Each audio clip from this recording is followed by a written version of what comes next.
vamos de inmediato a darle paso a nuestro buen amigo Carlos Rabascale, que va a conversar con nosotros el día de hoy. Ok, mis queridos amigos, bienvenido. ¿Cómo está? Carlos, ¿cómo está? Buenos días, ¿me escucha? Mi querido Nelson, el señor de las piñas, ¿cómo le va? Claro, claro. ¿Para qué traer piñas a Milagro, sí o no, Carlos? ¿Cómo le va? Muy bien, gracias Nelson, qué gusto verte después de ya bastante tiempo, diría yo. Claro, claro. Creo que la última vez solamente fue previa a elecciones que conversamos un poquito en campaña. Creo que fue durante la campaña, no sé si luego de la campaña tuvimos alguna entrevista, pero bueno, sí, ya, imagínate, en todo caso, hace más de un año. Sí, sí, sí, así que hay que bastantes cosas de conversar, Carlos, precisamente sobre la coyuntura que hoy nos trae acá, un año de gobierno, un año desde las elecciones, un año que empezó el presidente Lasso con, yo no diría aceptación pura y dura, pero sí con algo de esperanza, ¿no? Como el 71, 74, la gente dijo, bueno, vamos a darle chance al presidente. Y hoy nos enteramos, ayer creo que cae al 17%, creo que ni el voto duro del presidente ya lo está apoyando, y a eso, y con eso, enfrenta unas manifestaciones. ¿Crees, Carlos, que si Lasso no puede hacer lo necesario, debe dar un paso al costado, como ya lo ha declarado? Bueno, yo lo vengo diciendo y lo he dicho, y ojo, no lo digo por el tema oposición, ¿Ya? lo digo por el tema de la gente, lo digo por el tema de la vida de la gente, lo digo porque es y ha sido evidente que ya en un año, un mes de gobierno, Guillermo Lasso y su gobierno ha perdido conexión con las necesidades del pueblo ecuatoriano. Y cuando hablo del pueblo ecuatoriano estoy hablando de las familias ecuatorianas. Lo que está pasando en este momento por los temas de movilización, del paro, etcétera, etcétera, etcétera, no es otra cosa que una reacción a algo.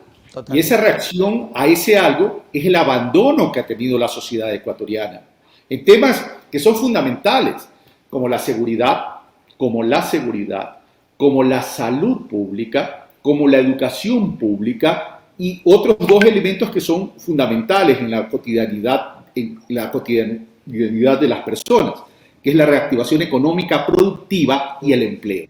Esos 5 elementos han sido abandonados durante estos 5 años, por cuanto el gobierno de Guillermo Lasso se ha enfocado en algo que ya lo sabíamos. Esto no es nuevo, esto es algo que ya lo sabíamos, él lo dijo en la campaña, nosotros también lo anunciamos al pueblo ecuatoriano, los riesgos de ese modelo, que es debilitar al Estado, y cuando se debilita el Estado, se debilita la vida de la gente. Por supuesto. Y concentrarse fundamentalmente en una economía de balance que no le pone el rostro de la vida de los ecuatorianos, es decir, a una macroeconomía, a los indicadores. ¿Qué es la macroeconomía para él? Es bajar el déficit fiscal, incrementar la reserva, refinanciar con el Fondo Monetario Internacional.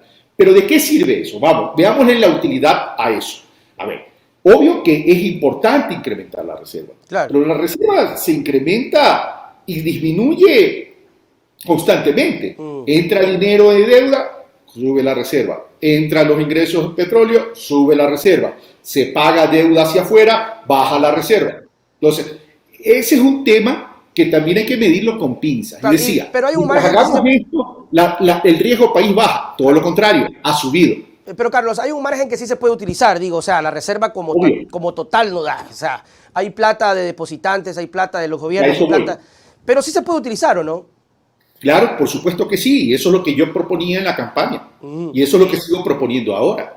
Porque, a ver, si tenemos un problema, el problema hay que atenderlo atacando la causa. ¿Y por qué se ha generado este problema? ¿Y por qué el descontento popular, el descontento de los sectores más vulnerables del país? Es porque no se ha atendido sus necesidades. Por supuesto, totalmente. Aquí tenemos un modelo, ese modelo neoliberal que retira plata de la economía, retira plata de la economía a partir de la reforma tributaria. Cuando tú retiras plata de la economía, la mandas afuera o le quitas a través de los impuestos excesivos a la gente, ¿qué estás haciendo? No estás distribuyendo dinero en la economía interna y estás afectando el consumo. Si tú no tienes consumo, lo que en economía se llama demanda, nadie va a producir para no poder vender porque nadie te lo va a comprar. Entonces se disminuye. Ahí viene la diferencia con la economía social. La economía social que yo predico y mi grupo predica ¿en qué consiste?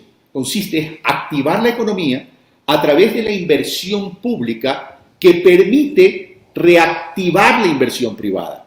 Por ejemplo, yo decía en su momento que hay que invertir 4.000 millones de dólares, por lo menos, 4.000 millones de dólares.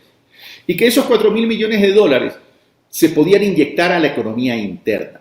¿A través de qué? De los gobiernos autónomos descentralizados, claro, para que hagan obras, para que también preocuparnos por las 21 provincias, las 24 provincias, perdón, y las 221 cantones, ¿verdad? Entonces, reactivamos la economía de forma equitativa. Y eso, gobiernos autónomos descentralizados, ¿qué hacen? Contratan con la empresa privada para realizar esas obras. La construcción tiene un efecto espiral, es una especie de progresión geométrica, además. Entonces, ¿qué es lo que va a pasar? Se genera empleo, claro, se genera consumo, se genera confianza y la inversión privada se suma a eso. Y cuando la inversión privada se suma a eso, hay crecimiento económico. Entonces, esa economía social que permite no solo alcanzar un crecimiento económico, que es fundamental, ningún país en el mundo va a alcanzar el desarrollo si no dinamiza la economía, sino que genera también desarrollo social, porque estás invirtiendo en educación, está invirtiendo en salud, está invirtiendo en seguridad, está invirtiendo en la reactivación productiva, está generando el empleo, etcétera, etcétera, etcétera. Obviamente, claro, Carlos, obviamente eso no es lo que lamentablemente no ha hecho el gobierno y es lo que nos ha llevado ahora a este estallido. Antes de continuar, quiero saludar a la gente que también lo saluda usted, mi querido Carlos, Víctor Cárdenas, también George Aguilar, que nos está observando, y Mateo Choes, que está viendo el programa y que le mandan un saludazo a usted. Obviamente queda ese bichito, ¿no, Carlos? Queda ese bichito de, ya que si yo hubiese llegado, si este man de Andrés, si nosotros. Y usted decía algo cierto, y la economía social, y usted mencionaba mi grupo. ¿Cuál es su grupo ahorita? Pues seguimos con RC, seguimos con Surgente, seguimos solo con Carlos Rabascal. ¿Para dónde está yendo Carlos, unido a su apreciación de las manifestaciones, del estallido y su lectura de esto, ¿no? Yo siempre he dicho que a Nelson Salazar le encanta el chisme. ¿Por qué? No, pero hay que conocer, pues, para dónde va, pues, sí. Para dónde va. A ver, primero, el Ecuador sabe que yo estoy en la constitución y en la construcción de un movimiento junto con un grupo de personas, un movimiento ciudadano, que no es un movimiento ciudadano para construir sujetos ciudadanos políticos, porque queremos cambiar la forma de hacer política, y eso la venimos hablando desde hace mucho tiempo, mi querido Nelson. Lo vengo hablando desde el año 2019, antes de ser candidato a la vicepresidencia de la República. Recuerden eso. Yo comencé mucho antes de ser candidato a la vicepresidencia de la República. Lo dije cuando acepté la nominación a la candidatura a la vicepresidencia de la República. Lo dije en plena campaña y lo sigo diciendo ahora. Es decir, para nadie debe ser extraño que estoy en esa construcción del movimiento ciudadano político surgente. Claro que sí. De lo cual, debo decirte, porque también ha sido público, hemos entregado hace pocas semanas, hace un mes realmente, 200.000 firmas en el Consejo Nacional Electoral. Y adicionalmente en el mes de julio o agosto, dependerá de los ajustes que tenemos que hacer, vamos a entregar otra cantidad similar. Por tanto, estamos en eso. Pero más allá del movimiento ciudadano político, lo que tenemos que representar el día de hoy no es a quienes conforman el movimiento o a quienes conforman distintas organizaciones políticas. Lo que tenemos que entender cuando activamos en una política ciudadana es que representamos vidas, representamos a todo un pueblo, representamos a todas las familias del Ecuador, porque un gobernante tiene que tener la sensibilidad y sentir esas necesidades de la familia. Porque ¿quién constituye la República? La República no la constituyen tan solo las organizaciones políticas, la constituyen vidas. 18 millones de ecuatorianos, ellos constituyen la República. Entonces, si nosotros, al ver el país, vemos que 7 de cada 10 ecuatorianos no tienen trabajo estable, no tienen ingresos estables y fijos, y que viven entre la informalidad y la vulnerabilidad, ¿qué tenemos que hacer nosotros como líderes que tenemos la obligación de movilizar y transformar al país. Tenemos que establecer propuestas, políticas de Estado que corrijan esas distorsiones que son estructurales. Nelson, si tú revisas la evolución del trabajo del Ecuador, a lo largo y ancho de la vida republicana, más del 50% de los ecuatorianos que forman la población económicamente activa o que están en edad de trabajar, no tienen trabajo, no tienen trabajo fijo, no tienen trabajo estable, no tienen ingresos fijos y estables. Entonces, esas son las cosas que tenemos que corregir. Entonces, el Ecuador comete un error, nos encanta el ruido, nos encanta la bronca. Vivimos de coyuntura en coyuntura, pero para cambiar la coyuntura, mi querido Nelson y pueblo ecuatoriano, tenemos que trabajar en la estructura del país. Pero el ruido, Carlos, a veces es necesario, porque imagínate ahorita un gobierno que no escucha, y hablabas tú hace poquito de empatía, y yo escuchaba ayer al presidente decir, no hay detonante, decía, yo no sé por qué, en octubre del 2019, sí, el decreto ejecutivo, que no se cae la gasolina, pero no pasa nada. Entonces, no hay empatía, Carlos, y la gente que no tiene la posibilidad de que sea escuchada, el único parlante son las calles. Entonces, hoy vemos esa reacción que es totalmente necesaria. ¿Apoyas al paro? Totalmente de acuerdo, Nelson. A ver, cuando yo hablaba de otro tipo de ruido, del ruido de la construcción. O sea, si nos quedamos tan solo en el ruido y no construimos, simplemente seguiremos haciendo ruido. Claro, pero ¿qué estamos cambiando? No estamos cambiando nada. ¿Qué estamos transformando? No estamos transformando nada. El ruido que estamos viviendo en estos últimos tiempos, o sea, con relación a los 5 días que ya tenemos entre paros, movilizaciones, reclamos, etcétera, etcétera, ese ruido proviene ¿de qué? Proviene de la impotencia. Gente desatendida. Proviene de la indignación. Claro. ¿Ya? Ese es un ruido legítimo, además. Ese es un ruido necesario, porque cuando la gente no se indigna, no reacciona, sino que se resigna. Y lo peor que le pudiese pasar al pueblo ecuatoriano es que se transforme en un pueblo resignado y no indignado para reaccionar. Por supuesto. Primer punto. Ahora, segundo punto, es lo que está pasando en estos últimos 5 días y que yo creo que va a continuar. Sí, el fin de semana va a bajar a algo, como siempre, etcétera, etcétera, pero yo creo que va a continuar. Porque no veo respuestas tampoco del gobierno, porque no veo la voluntad política del gobierno en querer sentarse a escuchar, conversar sobre bases sólidas programáticas, ¿verdad? Es el cúmulo de algunos errores, es el cúmulo de algunos errores. Primero, de no sintonizar con las necesidades y angustias de la gente, en primer lugar. En segundo lugar, que no entiende que tiene que gobernar para la gente, no es que tiene que gobernar para el fondo. Sí, nadie dice que no pague la deuda, hay que honrar toda obligación. Pero tú honras la obligación en función de tu capacidad de pago sin asfixiar a tu pueblo. Sin asfixiar a tu pueblo. Pero yo no le puedo aceptar al Fondo Monetario Internacional que me diga estrangule a su pueblo para que nosotros cobremos. No puedo. Que le salga el espíritu de empresario también, si es que es empresario, el presidente Lazo, porque más es banquero que empresario. Hay una diferencia. Hay una gran diferencia. Claro que sí. El banquero trabaja con fondos de terceros, con tus depósitos. ¿Sí? Con eso trabaja el banquero. El banquero no trabaja con un capital de riesgo propio, y si trabaja con capital de riesgo propio es mínimo. Ya. Pero vamos a lo siguiente. Si tú el día de mañana en tu medio digital, que está creciendo y te felicito, tienes un problema de cuentas por cobrar, porque no te pagan, y has tenido que financiarla con crédito, con deuda, y el día de mañana tienes problemas de liquidez, ¿qué haces? Te acercas al banco, explicas la situación y dices, señores, necesito que me ayuden reestructurando la deuda. Y estableces los parámetros de reestructuración. Dice, yo puedo reestructurar la deuda en función de lo que yo puedo pagar. Si usted me exige más, ahorita no le puedo pagar.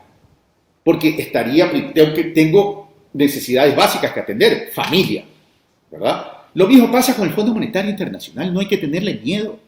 Hay que ir al Fondo Monetario Internacional y decirle, señores, Fondo Monetario Internacional, primero partimos, vamos a honrar nuestras obligaciones. Pero en este momento no podemos pagar lo que usted nos exige pagar. Porque si usted me exige pagar esto y yo le acepto, voy a asfixiar y estrangular la vida de los ecuatorianos y eso va a calentar las calles y se genera una ingobernabilidad tremenda. Entonces, ¿a usted qué le interesa? la sostenibilidad del pago o que le pague 2, 3, 10 dividendos y después no le pueda pagar. Claro. Señores, Fondo Monetario Internacional, en este baile estamos dos. Usted que quiere cobrar y yo que quiero pagar, pero primero también atendiendo a mi gente.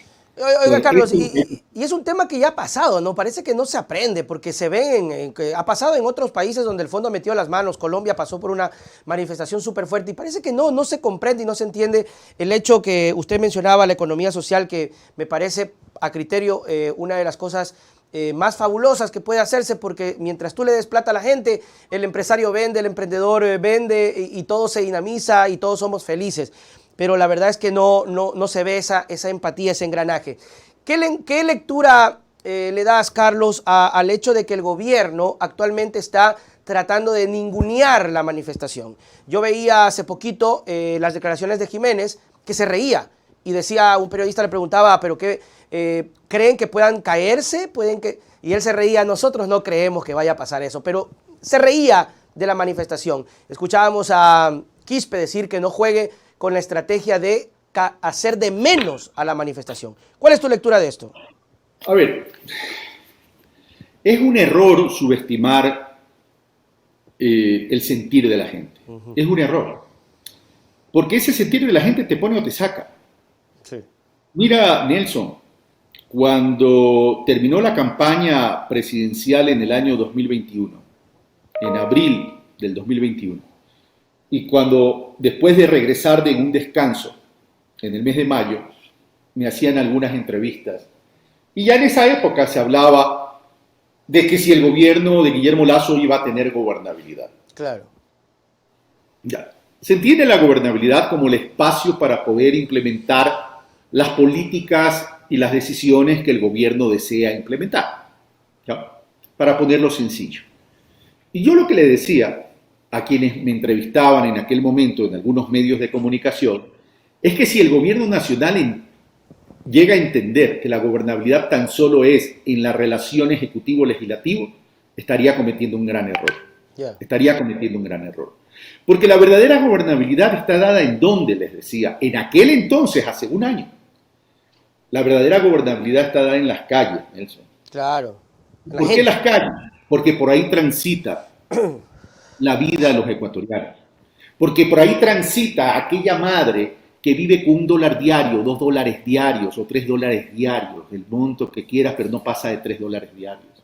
Por ahí transitan esos 7 de cada 10 ecuatorianos que no tienen trabajo fijo, que no tienen trabajo estable, permanente, por tanto no tienen ingresos fijos y permanentes. Entonces, si tenemos en el Ecuador un problema de esa naturaleza, donde la economía es de subsistencia, es decir, anda y ve qué comes, anda y ve cómo sanas la salud de tu hijo o de tu hija, entonces es evidente que si agravas eso y no atiendes aquello, vas a generar una reacción. Y esa reacción no es cuestión de minimizarla, claro, porque tú te tienes que anticipar a una crisis. Esto no se atiende ni con burla, ni con ironía, ni con publicidad. Se atiende sintiendo las necesidades de ese pueblo. Entonces, ¿cuál es el discurso del gobierno de Guillermo Lasso en medio de las crisis? ¿Y cuál es el discurso de esos aliados escasos que ya tiene el gobierno nacional? Hay que defender la estabilidad del país. Claro. Hay que defender la estabilidad del gobierno. La estabilidad Ese es el discurso. Pero yo le quiero preguntar a Guillermo Lasso, yo le quiero preguntar al gobierno de Guillermo Lasso, y le quiero preguntar a esos pocos que piensan como Guillermo Lasso en medio de, que viven dentro de esa burbuja, ¿qué entienden como estabilidad? Claro. ¿Entienden como estabilidad? ¿Cómo definen y dimensionan la estabilidad? La estabilidad es que haya 7.7 de cada 10 ecuatorianos que no tengan un ingreso fijo, que la pobreza se siga incrementando, que no haya medicamentos e insumos en los hospitales. Eso es estabilidad. Eso para ellos es estabilidad.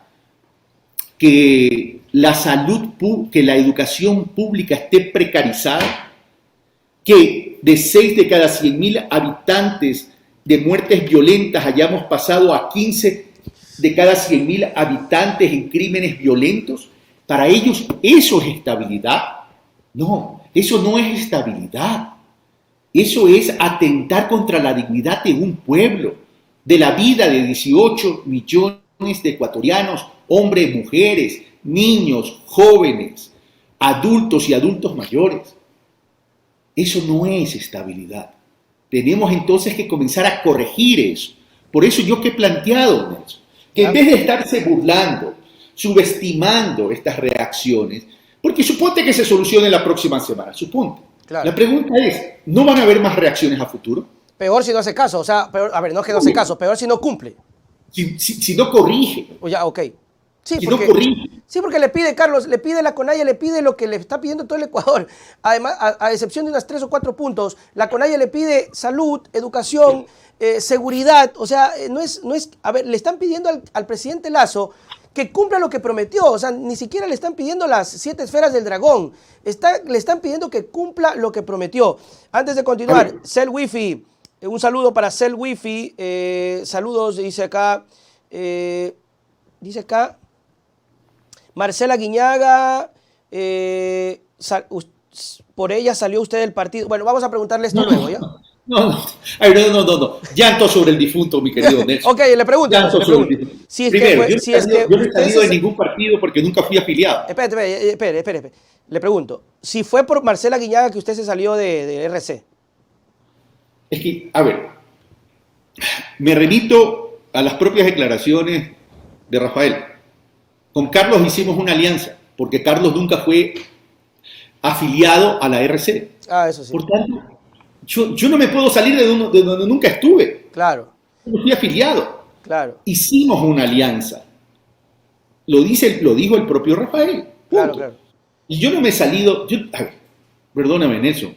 A mis 61 años de edad, yo no me salgo por alguien. Claro. No, es un hombre luchador. A mí lo que me interesa es el país. ¿Sabe lo que pasa? Lo que pasa, Carlos, sin desviarnos un poco de la conversa, un saludo para León A. Guzmán. ¿Sabe lo que pasa? Que la gente tiene ese temor, y es comprensible, de que, por ejemplo, se peleen o alguna cosa, o no salgan... Yo no me he peleado con nadie. Ok, pero no, estoy haciendo un supuesto. Porque tienen muy buena perspectiva de ustedes, ¿no? Entonces dice, chutica, ojalá que no pase nada y pueda salir otra vez Carlos, no sé si Andrés, pero Carlos, que esté ahí, que no sé qué. Hay mucha gente que dice, debería ir Carlos de candidato a la presidencia. Usted sabe cómo es la gente, ¿no? La gente enseguida se hace la película, entonces, por eso es el temor. Tú eres parte de la gente, no te hagas el loco.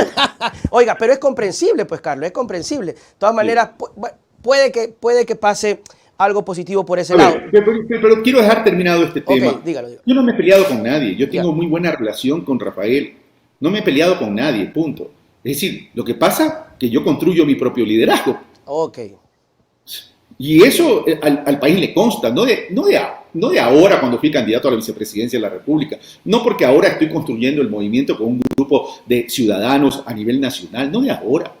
Le consta cuando hice periodismo, cuando hice comunicación. Le consta a aquellos que han seguido mi vida. Claro. Pero entonces la pregunta clara es, ¿usted con su grupo va a apoyar a los de RC para las seccionales, sí o no? Yo he sido muy claro, Nelson, en relación a las seccionales. Hemos tomado una decisión de no participar en las seccionales, primero porque no tenemos todavía el movimiento con vida jurídica. Y segundo, porque si yo vengo diciendo y venimos diciendo que lo que el Ecuador necesita es un plan de desarrollo y que las provincias y las ciudades necesitan planes de desarrollo, díganme cuáles son los planes de desarrollo que se están mostrando. Llámese a nivel de organización política o a nivel de candidatos. Yo no voy a ser novato ni ingenuo en apoyar algo. Primero, que no están definidos candidatos. Segundo, comiencen a debatir qué tipo de ciudades quieren, qué tipo de provincias quieren construir, cuáles son sus planes de desarrollo. Entonces, cuando tengamos los elementos, cuando tengamos los insumos, bueno, entonces decidiremos si vale la pena o no vale la pena apoyar. Pero yo en este momento estoy preocupado por el país. Y el país, yo lo siento. Y lo siento desde hace muchísimo tiempo. Ok, está bien la aclaración y ojalá que la gente lo pueda entender. Y bueno, eso se va a dilucidar con el paso del tiempo cuando ya veamos los candidatos que aparecen para las seccionales. Sigamos con el tema de las paralizaciones porque preocupa.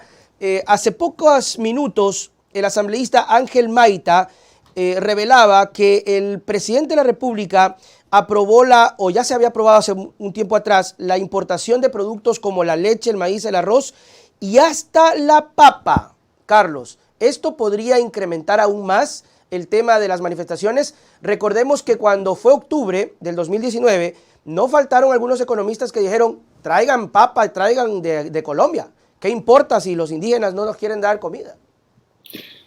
Mira, Nelson, ese es un grave problema que tiene este gobierno, que no entiende que tiene que atender la producción nacional, que es la que genera el empleo.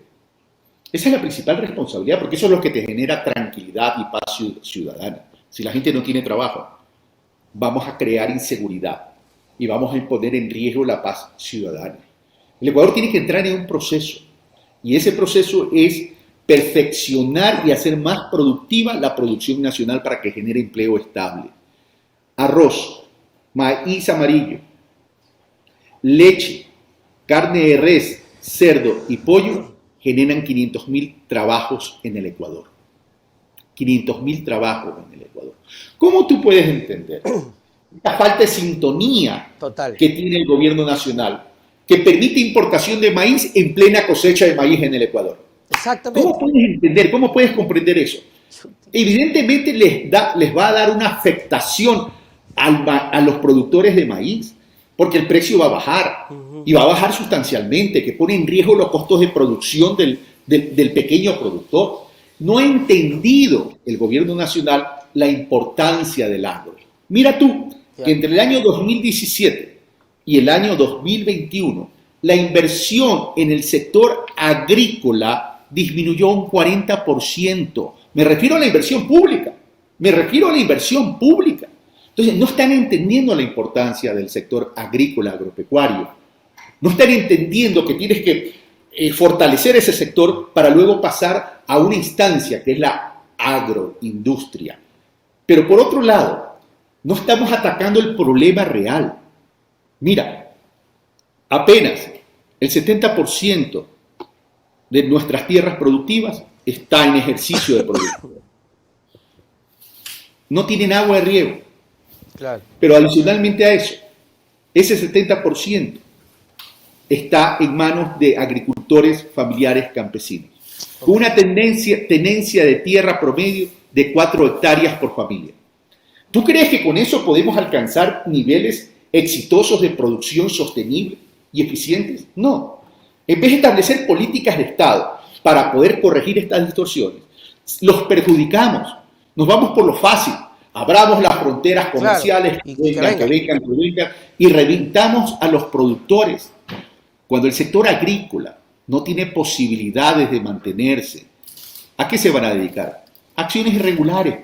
No estamos teniendo la capacidad de visualizar lo que puede pasar a futuro. Por eso yo soy contrario a los tratados de libre comercio.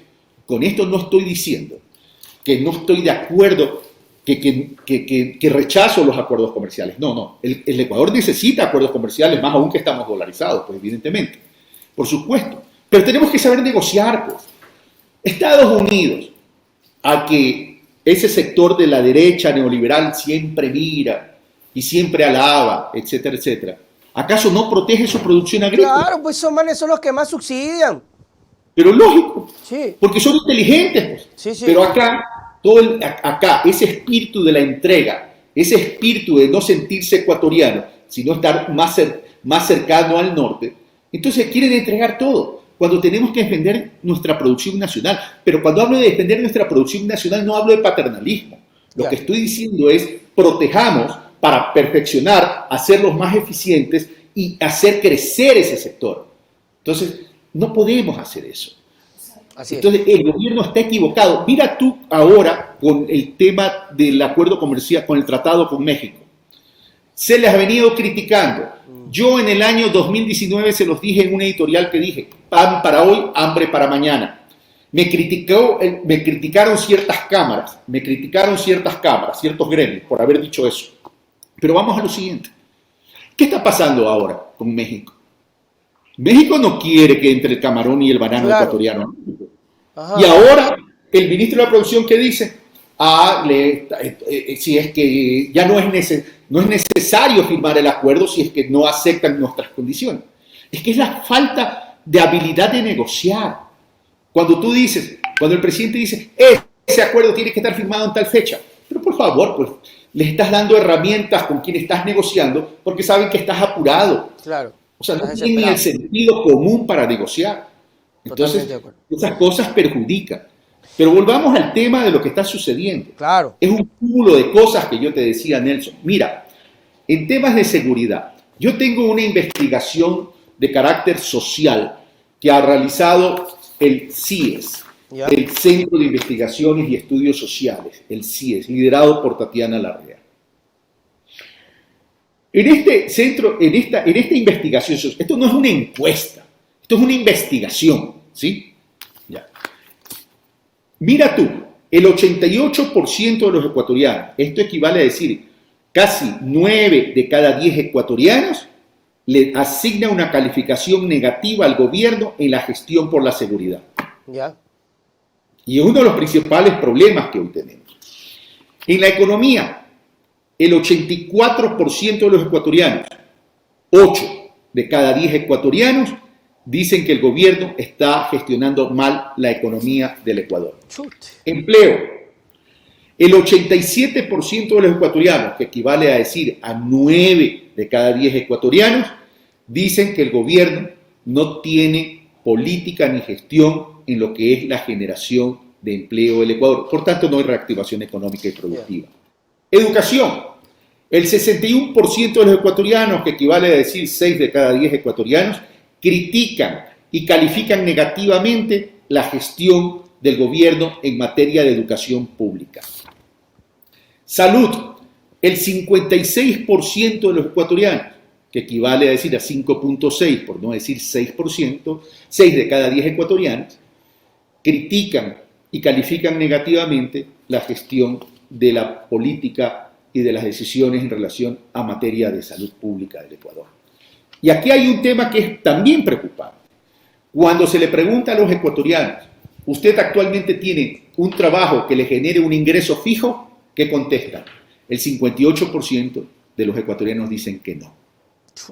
Que no. Y esto va de la mano con las cifras oficiales, que son indicadores dados por el INEC, el Instituto Nacional de Estadística y Censo, que dicen que 7 de cada 10 ecuatorianos no tienen trabajo estable y por tanto no tienen ingreso fijo. Entonces, si después de un año los ecuatorianos piensan esto, es obvio y evidente y es natural una reacción como esa. Yo no estoy hablando de reacciones violentas, yo estoy hablando de reacciones que derivadas de la indignación porque los tienen abandonados. Claro, a mí no me gusta hablar de la violencia porque a veces creo que es un recurso discursivo de quienes quieren hacer de menos la protesta. Hay violencia, hay saqueos en Guayaquil, yo creo que ni siquiera deberíamos conversar. La policía, si ve a un tipo metiéndose en una casa o rompiendo un vidrio, tiene que meterlo preso y tiene que cogerlo. Pero a veces siento que utilizan eso para tapar la verdadera lucha, por eso no lo toco, no lo muestro, pero no me gusta que esto se malentienda, porque creo que realmente la lucha social merece la preponderancia que debemos darle, porque es un síntoma como lo que tú has dicho, Carlos, o sea, ha sido un cúmulo de cosas y la gente ha explotado. León A. Guzmán me reclama que no le leí el mensaje, sino que aquí decía apoyo a Correa y a Glass, un saludo para ellos. Jorge Sandoval, que nos escucha. Carlos, si esto se torna cada vez más preocupante, las protestas se elevan, ¿qué actitud crees que deba tomar la Asamblea Nacional? ¿Crees que realmente tenga una salida la manifestación? ¿Qué salida le ves? ¿Te da un poquito de miedo decir hay que bajarlo al presidente porque te puedan coger preso? No, yo he dicho públicamente, a ver, yo fui el primero que ha salido a decir públicamente al presidente Lasso que si él no está capacitado para sintonizar las necesidades del pueblo ecuatoriano y si por condiciones de salud no está habilitado para gobernar el país, dé un paso acostado y renuncie. He sido el primero. Ahora, pero analicemos escenarios. Okay. A ver, analicemos el escenario de que ya no haya solución en términos de diálogo. Ya. Hay dos instrumentos constitucionales, por lo cuales son legítimos, para darle solución a esto. La una es la revocatoria del mandato Ok, y la otra es la muerte cruzada. total. Recuerdo al pueblo ecuatoriano que esos son instrumentos que se incorporaron en la Constitución que se elaboró en Montecristi y apoyado mayoritariamente en la consulta popular, en el referéndum. ¿Ok? Entonces, eso nadie se puede negar. El tema es si se puede o no instrumentar. Primero, por voluntad política, si hay la voluntad política. Y dos, si hay la viabilidad. ¿Por qué digo esto en términos de viabilidad? Porque ambos instrumentos tienen que cumplir un proceso. No es que yo quiero la revocatoria del mandato y listo, no. Ya. Tienen que cumplir un proceso que está establecido. En el tema de la revocatoria del mandato, quien tiene la voz cantante es el Consejo Nacional Electoral. ¿Por qué? Porque te establecen una serie de requisitos. Primero, tienen que entregarte los formularios, etcétera, etcétera. Le piden al presidente las pruebas de descargo por los cuales se está solicitando la revocatoria del mandato, etcétera, etcétera. Luego tienes que recoger mínimo 1.900.000 firmas. Así es. Y ese 1.900.000 firmas no es que las tienes que recoger en Guayaquil y en Quito, pues. Tienen que ser recogidas proporcionalmente en el Ecuador, en primer lugar. Y esas firmas tienen que ser validadas. Entonces, si tú entregas solo 1.900.000 firmas y no todas cumplen con los requisitos establecidos para ser validadas, ya no vas a tener pues 1.900.000 firmas. Claro, Entonces, tienes que entregar más, mucho unas más. 3 millones. Tienes que entregar mucho más. Entonces, ahí viene la pregunta. ¿Hay la posibilidad de hacerlo? ¿Cuánto cuesta la recolección de firmas? ¿Hay la voluntad política para hacerlo? ¿El CNE a qué va a jugar? Porque acuérdate que la revocatoria del mandato ya se la quiso hacer con el presidente Moreno y no se pudo. El CNE dijo no. Así es, así es. Entonces, hay todos esos obstáculos y esas barreras. No digo que sea imposible, pero lo digo, es un proceso. Y ese proceso dura tiempo. Por lo menos 6 meses. Claro, Vamos. es larguito eso. Es larguito. Vamos a lo siguiente. La muerte cruzada.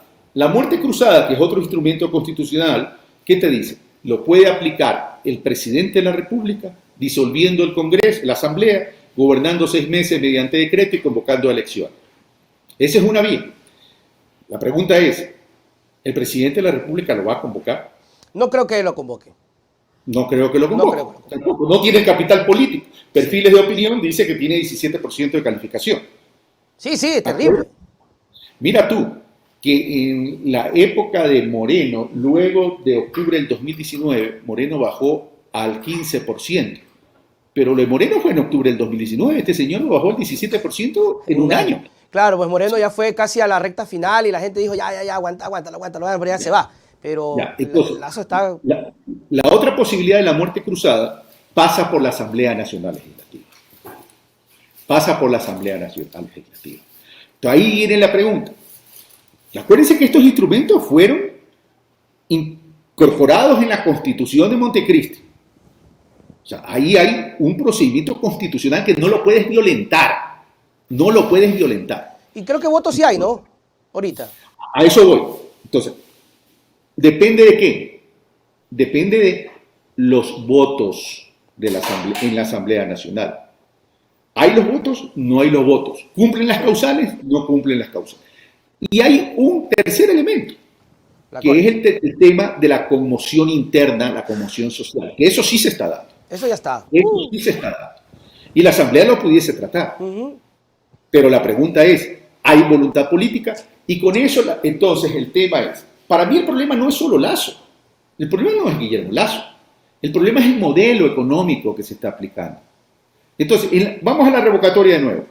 Ya, ¿le revocas el mandato a quién? ¿A Guillermo Lasso? Si le revocas el mandato a Guillermo Lasso, se aplica el orden de sucesión. ¿Quién sube? Borrero.